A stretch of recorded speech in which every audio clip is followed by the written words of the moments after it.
Assalamualaikum warahmatullahi wabarakatuh. Perkenalkan, saya Al-Fadila, mahasiswa Magister Komunikasi Politik Universitas Paramadina.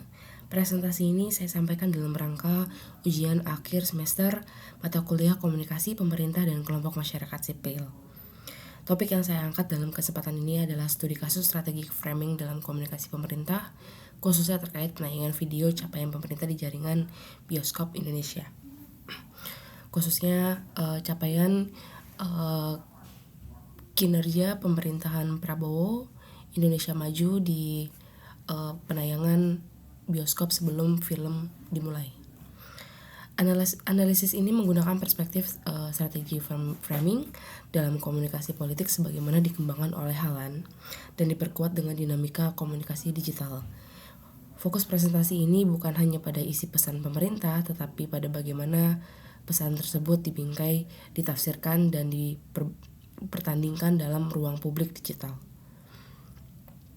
Peristiwa ini terjadi pada fase awal pemerintahan Prabowo Gibran, yaitu fase yang secara politik dikenal sebagai early governance, di mana legitimasi pasca pemilu sedang dikonsolidasikan dan citra kepemimpinan mulai dikristalkan.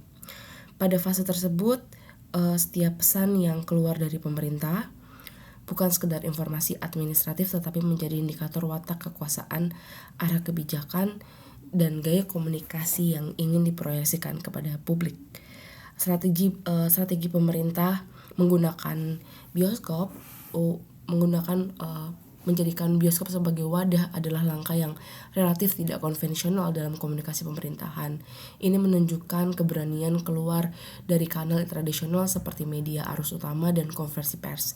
Namun di sisi lain, pilihan ini mengandung risiko karena publik memaknai bioskop sebagai ruang hiburan dan kesenangan, bukan ruang komunikasi politik.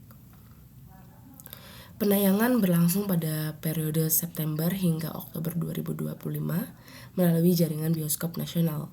Pemerintah melalui Kominfo membingkai langkah ini sebagai inovasi komunikasi publik dengan tujuan menjangkau audiens yang lebih beragam. Akan tetapi, kebijakan ini memicu kontroversi. Kritik muncul terkait dugaan penggunaan ruang komersial untuk promosi prestasi pemerintah dan kesan bahwa video tersebut lebih bernuansa pencitraan daripada informasi objektif. Kritik kemudian mengalir deras melalui media sosial dan diperkuat oleh influencer serta media alternatif. Untuk membaca kasus ini secara konseptual, saya menggunakan teori strategi framing dari Hallan. Hallan memandang framing bukan sekedar cara pemberitaan, tetapi strategi sadar untuk mengarahkan persepsi publik dengan memilih aspek realitas tertentu untuk ditonjolkan dengan aspek lainnya yang untuk ditutup. Dalam komunikasi politik, framing bekerja pada 3 lapis kognitif. Yang pertama, menentukan apa yang dipikirkan publik melalui agenda. Lalu kedua, bagaimana publik memaknai isu atau interpretasi, dan bagaimana publik menilai isu sebagai evaluasi. Lalu framing bersifat normatif. Ia membawa nilai, tujuan, dan kepentingan. Dalam hal ini kepentingan Presiden Prabowo Subianto. Nah, dalam kasus bioskop, pemerintah menggunakan beberapa frame strategi. Frame strategis yang pertama yaitu frame inovasi, yaitu memosisikan strategi ini sebagai terobosan modern.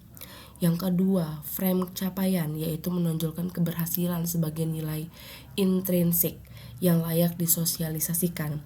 Lalu yang ketiga, frame agenda setting, yaitu mengalihkan fokus wacana politik dari kritik ke prestasi. Nah, di sini terlihat bahwa pemerintah tidak hanya menyampaikan informasi, tetapi melakukan manajemen makna. Tujuannya bukan sekedar memberitahu, tetapi mempengaruhi bagaimana publik menilai fase awal pemerintahan. Nah, dalam pendalaman konseptual agenda setting framing ini terdapat 3 konsep kunci dalam komunikasi politik yang saling berkaitan. Yang pertama, agenda setting berupaya untuk menentukan isu apa yang penting. Lalu dalam kasus ini pemerintah mengangkat isu capaian dan legitimasi sebagai prioritas pasca pemilu. Lalu yang kedua, framing menentukan bagaimana isu itu dipahami. Capaian diposisikan bukan sebagai laporan teknokratis, tetapi sebagai prestasi publik dan bukti keberhasilan nasional. Lalu yang ketiga, priming. Priming ini mempengaruhi bagaimana publik mengevaluasi pemerintahan. Jika diperhatikan, publik diarahkan pada capaian, maka jika perhatian publik diarahkan pada capaian, maka penilaian terhadap pemerintahan akan menggunakan capaian sebagai tolak ukur utama. Nah, ketiganya itu yaitu framing, agenda setting, lalu framing itu bekerja sebagai rangkaian strategi komunikatif yang terintegrasi dalam fase awal kekuasaan. Nah, lalu juga perspektif Alaimo menjelaskan bahwa komunikasi politik kini berlangsung dalam ekologi public relation yang hybrid, di mana media sosial, media arus utama, dan ruang digital saling terhubung. Dalam konteks ini, pesan tidak pernah hadir secara tunggal, tetapi selalu berkompetisi dengan narasi lain yang muncul dari publik, influencer, kelompok sipil, lalu juga ke komunitas digital. Nah, kasus ini memperlihatkan bahwa strategi top down pemerintah melalui bioskop sebagai arena hiburan mendapat respon bottom up melalui media sosial. Publik bukan lagi penerima yang pasif, tetapi aktor interpretatif yang aktif. Respon publik terhadap video capaian pemerintahan Prabowo Gibran Indonesia Maju ini adalah contoh reframing. Publik melakukan counter framing dengan menafsirkan video bukan sebagai prestasi tetapi sebagai propaganda atau kampanye terselubung. Ini tentu menantang legitimasi narasi pemerintah, di mana harapannya pemerintah bisa mengetahui dari berbagai wadah apa yang sudah dilakukan oleh era Presiden Prabowo Gibran. Namun ternyata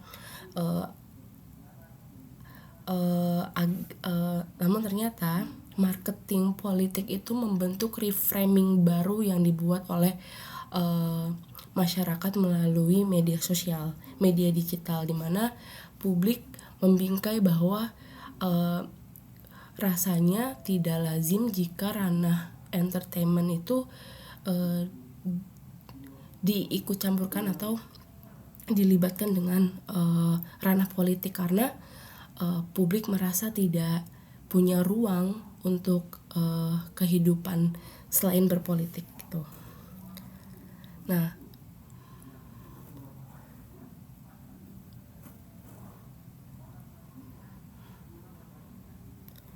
menariknya nih, reframing publik tidak hanya hadir dalam argumen rasional, tetapi juga melalui humor, satir, dan meme. Humor politik bekerja sebagai alat delegitimasi yang sangat efektif karena mampu mendisrupsi peran resmi, menurunkan otoritasnya pemerintah. Nah, dalam analisis komunikasi digital, meme dan satir merupakan bentuk resistensi diskursif yang menunjukkan bahwa makna pesan politik saat ini dinegosiasikan, bukan diinstruksikan. Nah, untuk counter framing kemudian diperkuat oleh influencer, media alternatif, dan komunitas masyarakat sipil. Nah, ini sejalan dengan karakter ruang digital yang polifonik, banyak suara, banyak interpretasi, dan tidak ada pusat tunggal makna. Hasilnya adalah kontestasi narasi menjadi pemerintah berusaha memproduksi makna, publik berusaha mengoreksi atau menentang makna yang dibentuk oleh pemerintah.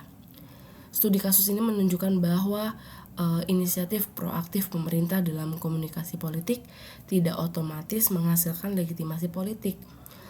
Legitimasi ini adalah hasil negosiasi makna antara negara dan publik.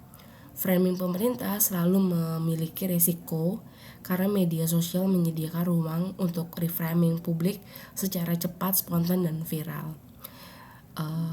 Dari perspektif Halan dan Alaimo ini terlihat bahwa Legitimasi politik tidak hanya dibangun melalui pesan, tetapi melalui cara pesan hadir dan dipertimbangkan dalam ruang publik. Komunikasi pemerintah modern juga tidak lagi cukup bersifat broadcasting. Saat ini komunikasi politik pemerintahan membutuhkan dimensi dialogis. Tanpa dialog, publik akan menghindarkan counter narasi secara organik. Dengan demikian, kasus ini merefleksikan transformasi besar dalam politik komunikasi digital, bahwa pesan tidak pernah final dan makna tidak pernah tunggal. Makanya kenapa di eranya Prabowo ini selalu ada kritik, karena pemerintah hanya memberikan konten-konten digital yang bentuknya capaian seperti yang di bioskop ini, dan hanya masyarakat Indonesia ini hanya diberikan suapan tanpa ada dialog, tanpa ada tanya jawab, tanpa didengarkan apa sih yang diinginkan oleh masyarakat. Justru masyarakat selalu disuapkan oleh komunikasi politik yang tidak dua arah begitu. Sekian dari saya. Assalamualaikum warahmatullahi wabarakatuh. Terima kasih.